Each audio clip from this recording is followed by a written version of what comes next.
Assalamualaikum warahmatullahi wabarakatuh. Salam Om Swastiastu, Namo Buddhaya, salam kebajikan dan salam sejahtera untuk kita semua. Saudaraku sebangsa dan setanah air, kita semua pastinya mengenal sosok Edi Rahmayadi. Ya, mantan Ketua Umum PSSI. Jadi kali ini Edi Rahmayadi meminta agar program naturalisasi itu perlu dievaluasi alias diberhentikan. Ada apa? Mantan Ketua Umum PSSI ini akhirnya mengeluarkan pernyataan seperti ini. Apakah seorang Edi Rahmayadi tidak menginginkan adanya kemajuan dalam timnas Indonesia ini?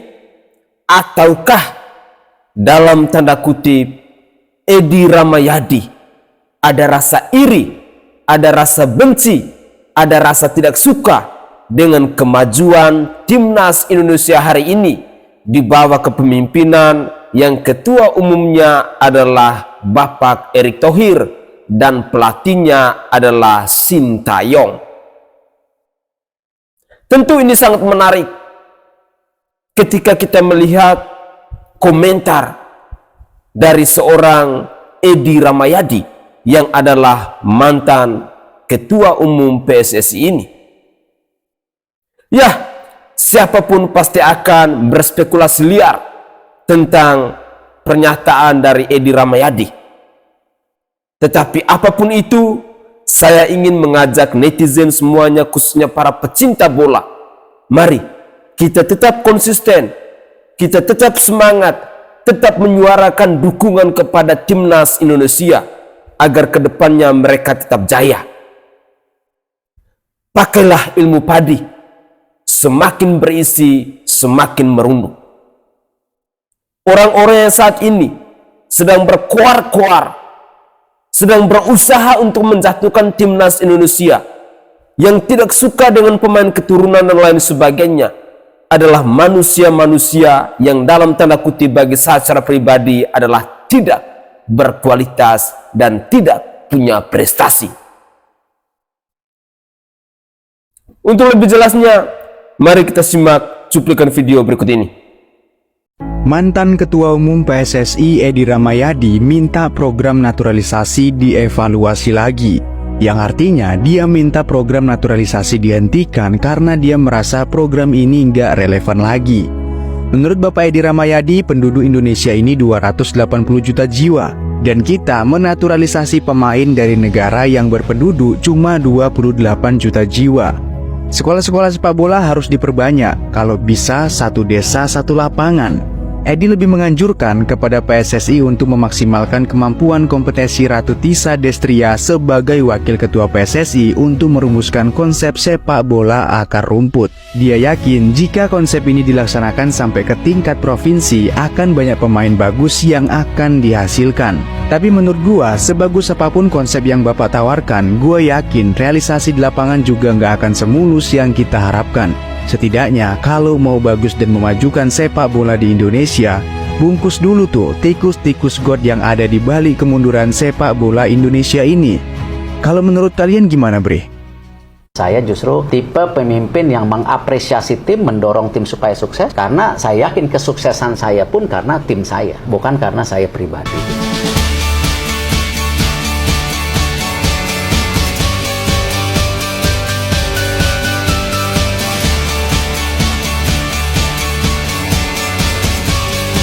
Semua itu kita sudah bicarakan dari tahun kemarin. Coach Sintayong mau, saya mau, PSSI mau, pemain mau, liga ya kita harus bicara. Seperti juga klub-klub yang ada di luar negeri, dan semua kan upaya. Tidak ada istilahnya kita tidak mau mencapai target. Nggak ada itu. Saya ini pemimpin yang ingin tim saya sukses. Saya juga dekat dengan para pemain, kadang-kadang saya WA. Saya justru tipe pemimpin yang mengapresiasi tim, mendorong tim supaya sukses, karena saya yakin kesuksesan saya pun karena tim saya, bukan karena saya pribadi. Garansi tidak mungkin, tapi kita mendorong 110% pemain itu bisa gabung, gimana caranya gitu Bang. Sekarang ada beberapa pemain juga yang transfer. Elkan dari Ipswich ke Bristol. Kita lihat Elkan main terus nggak? Ya kita mesti ada pendekatan. Arhan pindah ke Korea. Tidak pernah tersirat saya ingin menggagalkan misi manapun. Kalau nggak, ya bukan Erick Thohir itu. Kalau kita mau mengukur dengan level dunia, karena dialah yang kualitas bagus. Dan saya, position saya bagus. Passing hanya digunakan untuk attacking. Untuk defend tidak perlu passing orang. Ya, dan buktinya, tim nasional yang ada sekarang pun bisa, ya, dengan tim-tim tertentu, dia mengukur sepak bola yang baik.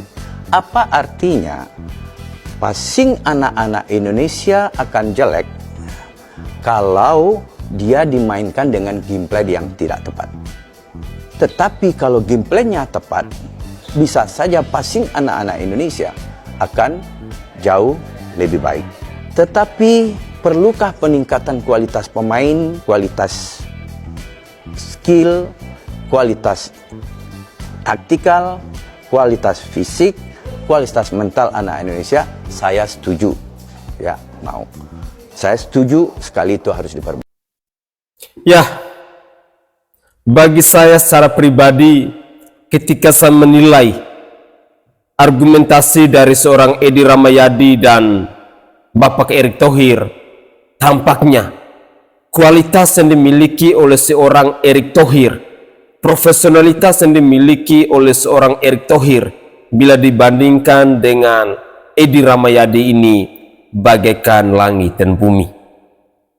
Erick Thohir dia memikirkan tentang kemajuan timnas Indonesia, tetapi Edi Rahmayadi dia masih memikirkan tentang peluang-peluang yang akan diperoleh jika apa yang dia usulkan itu dilaksanakan. Saya sangat yakin dan percaya bahwa kalian semua pasti paham dengan maksud saya. Seperti tadi sudah disindirkan bahwa banyak sekali tikus-tikus yang ada di got. Itulah bobroknya dunia sepak bola, kenapa dari dulu tidak pernah maju-maju. Jadi otomatis ketika hari ini misalnya PSSI bersama timnas, bersama coachnya punya misi yang sama, punya visi yang sama, punya target yang sama untuk meraih kemenangan, pastinya banyak sekali orang-orang yang sirih, orang-orang yang tidak suka dan lain sebagainya. Komentar-komentar yang hanya mau menjatuhkan itu pasti banyak.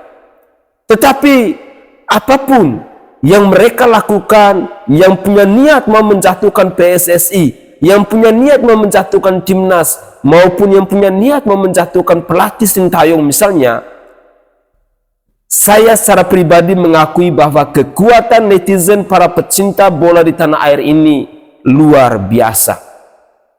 Jadi hati-hati buat kalian-kalian yang selalu saja menaruh rasa benci dengan timnas Indonesia, yang selalu saja tidak mau melihat bahwa timnas itu berkembang lebih baik dari saat ini.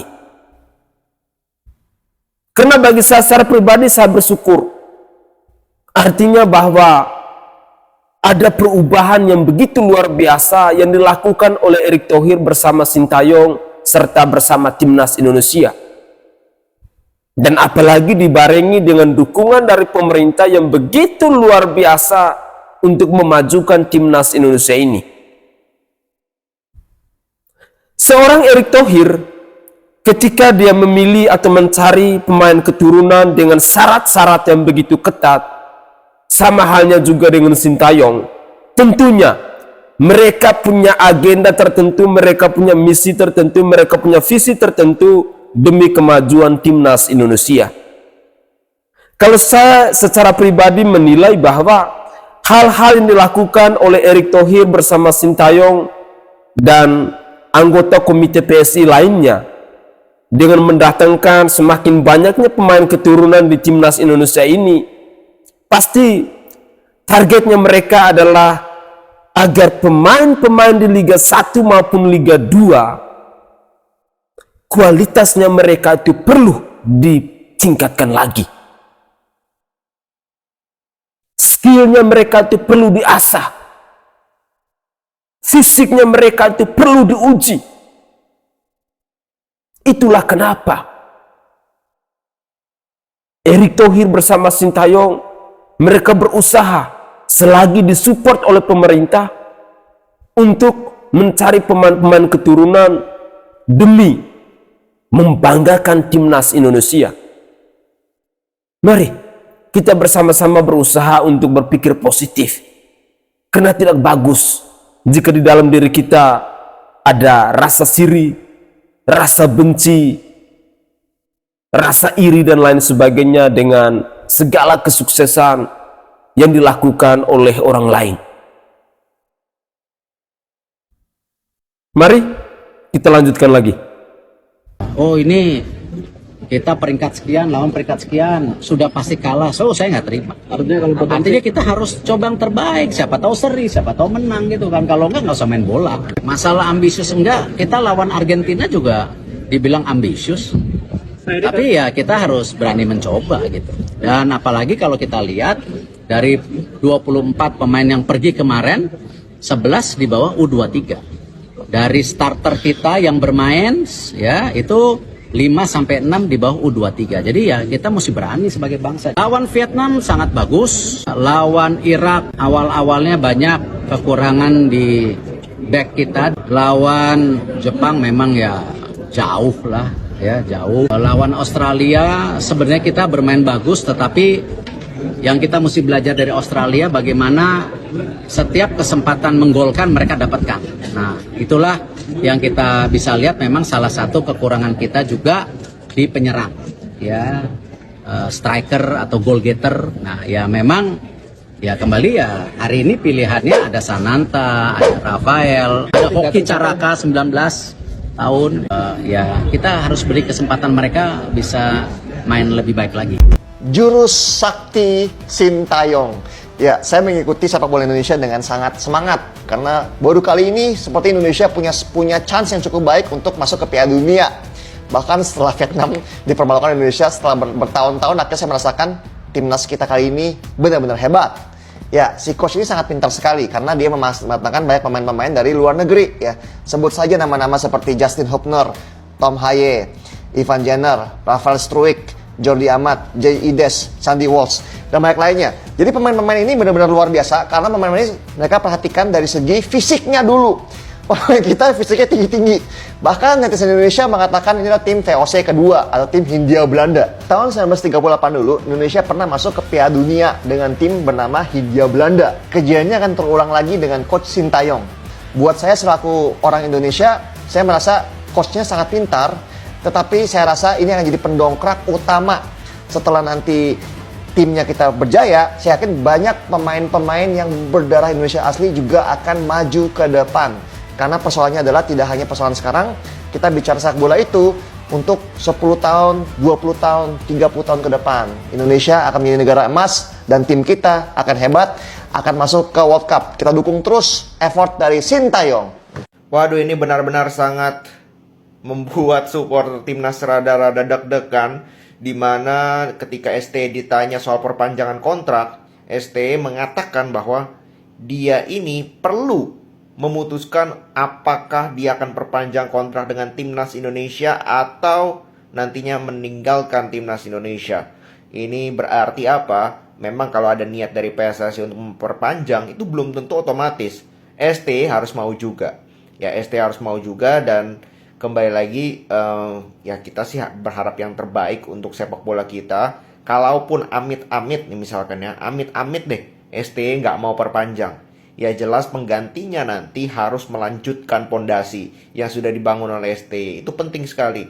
Jadi jangan riset lagi lah, ya jangan riset lagi, jangan ntar kan pemain-pemain muda itu banyak sudah dipanggil oleh ST ya, dari naturalisasi maupun lokal. Itu jangan sampai nanti nggak digunain oleh pelatih baru lebih suka pemain yang sudah senior dan sebagainya. Itu jangan sampai, karena pondasi ini sudah dibangun oleh STY. Oke, semoga sih STY mau perpanjang kontrak ya, tapi mungkin melihat dulu nanti hasil dari Piala Asia U23 seperti apa. Oke, support terus timnas Indonesia. Segitu dulu. Para pecinta bola di mana saja kalian berada, pasti pemikiran kita sama, bahwa STY adalah coach timnas terbaik Indonesia saat ini. Kenapa? Karena kita sudah menyaksikan bagaimana ada perubahan-perubahan yang begitu luar biasa, pencapaian-pencapaian prestasi yang begitu luar biasa yang sudah diberikan oleh STY melalui Timnas Indonesia. Dalam berbagai laga pertandingan, STY sudah membuktikan dirinya tentang profesionalitasnya, tentang kemampuannya untuk membawa Timnas Indonesia menjadi lebih baik dari hari ke hari. Sebagai pecinta bola, kita pastinya mendukung dan kita pastinya menaruh harapan agar STY tetap menjadi pelatih Timnas Indonesia untuk beberapa tahun ke depan lagi. Karena terus terang, masa kontrak dari STY ini akan berakhir di bulan Juni 2024 ini. Tetapi apapun itu, kita tetap dukung beliau dengan doa, menaruh harapan penuh kepada PSSI agar bisa menghasilkan keputusan-keputusan yang pada akhirnya akan menguntungkan kedua belah pihak, baik itu dari pihak STY-nya maupun dari PSI demi Timnas Indonesia. Karena sangat sulit kita mencari orang-orang yang punya karakter, yang punya mentalitas, yang punya keterampilan, yang punya pengetahuan seperti Sintayong ini. Sudah berapa lama kita menantikan kemajuan dalam dunia sepak bola, tetapi membuat perubahan ketika Timnas Indonesia dipegang atau diasuh oleh seorang Sintayong. Saudaraku, para pecinta bola, mari saya ingin mengajak kita semua agar kedepannya kita selalu berusaha bersama-sama untuk memberikan dukungan-dukungan yang positif kepada Timnas Indonesia, karena itu merupakan bentuk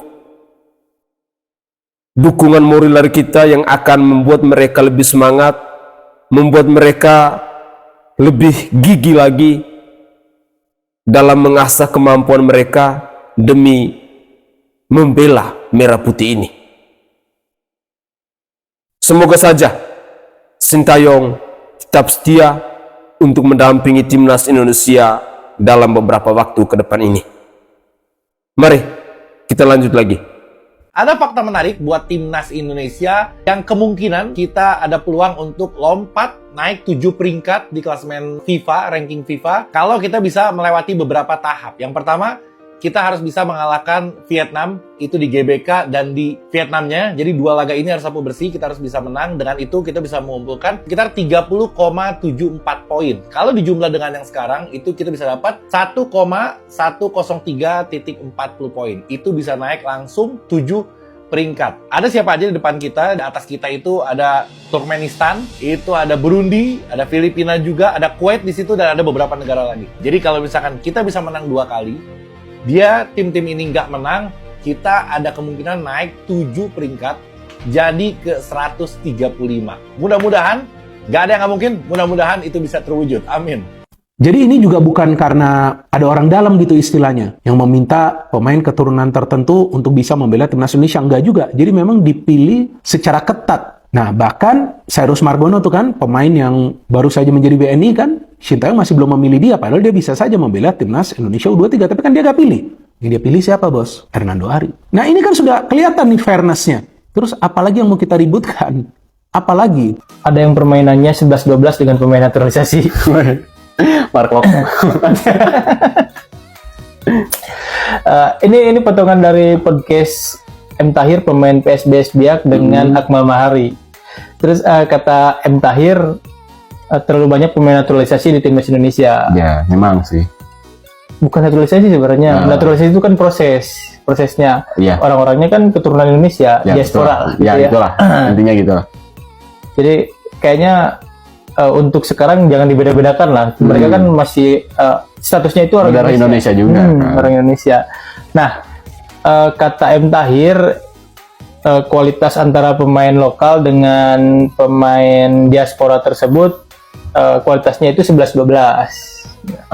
Pemain nasionalnya siapa? M. Tahirnya. M. Tahir Main di Liga 2 tapi ya? main di Liga 2 dengan pemain diaspora 11-12 dengan naturalisasi 11-12. Jadi Timnas nggak? Dia enggak. harusnya bandinginnya sama Arhan harusnya. atau Asnawi lah. Jadi bedanya itu cuma tempat bermain aja. Nah, kalau misalkan pemain-pemain yang prosesnya naturalisasi itu mainnya di luar negeri, kalau kita mainnya di Indonesia, nah gitu doang. Kalau misalkan diadu ya nggak mungkin kalah juga, bisa bertanding lah, bisa ngadu, wani ngadu seperti itu. Itu kata M Tahir ya, bukan kata saya. Sekali deh kata M Tahir. Bisa dicari semuanya. Jadi jangan ditawa, nanti disangka mengejek. Ya, nggak mengejek sih. Cuman kalau 11-12 minimal 31 lah. Iya. Ya, jadi M Tahir itu kan mengomentari tentang naturalisasi. Padahal kan di PSBS Biak itu salah satu tim yang pemain naturalisasinya banyak ya. Iya. Benar-benar naturalisasi itu. Betul. Jadi mungkin yang dianggap 11-12 dengan naturalisasi yang itu, bukan yang di timnas mungkin. Kita berpositif aja lah. Iya. Mending kita tanyakan kepada netizen gimana pemain lokal di Liga Indonesia sudah 11-12 dengan pemain diaspora yang ada di luar negeri? Tulis di komentar.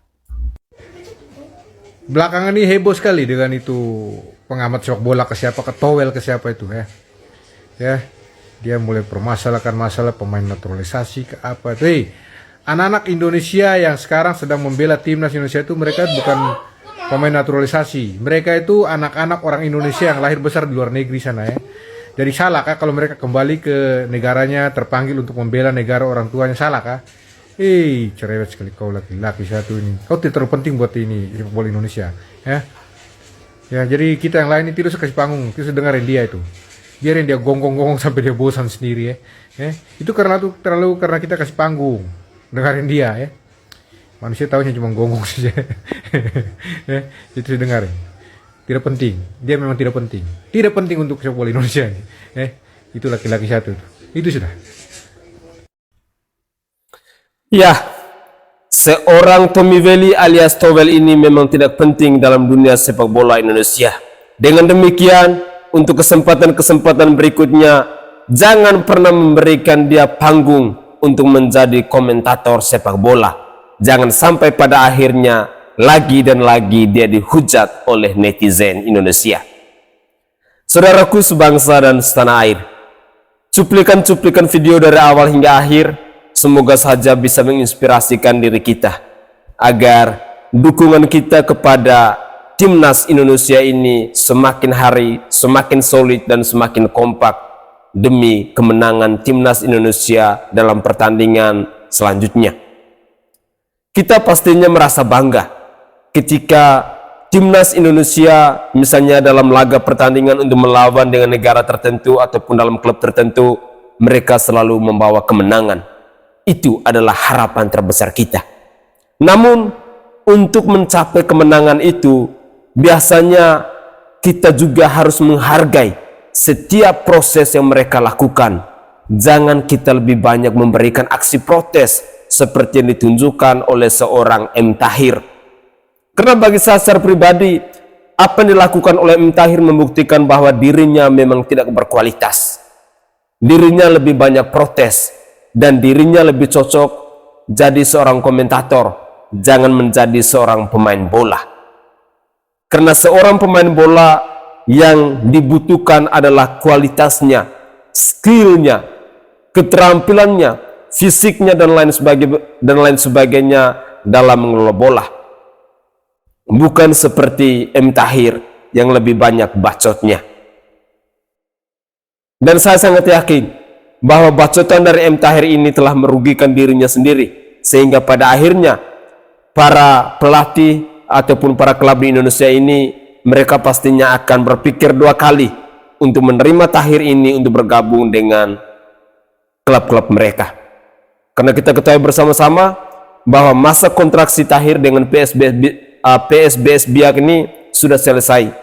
Jadi yang lebih tepatnya saat ini Tahir adalah seorang pengangguran. Begitulah kira-kira. Saya Sainai dari Provinsi Nusa Tenggara Timur. Saatnya kita yang rakyat jelata harus berani untuk bersuara. Salam hormat, salam NKRI dan salam Pancasila untuk kita semua.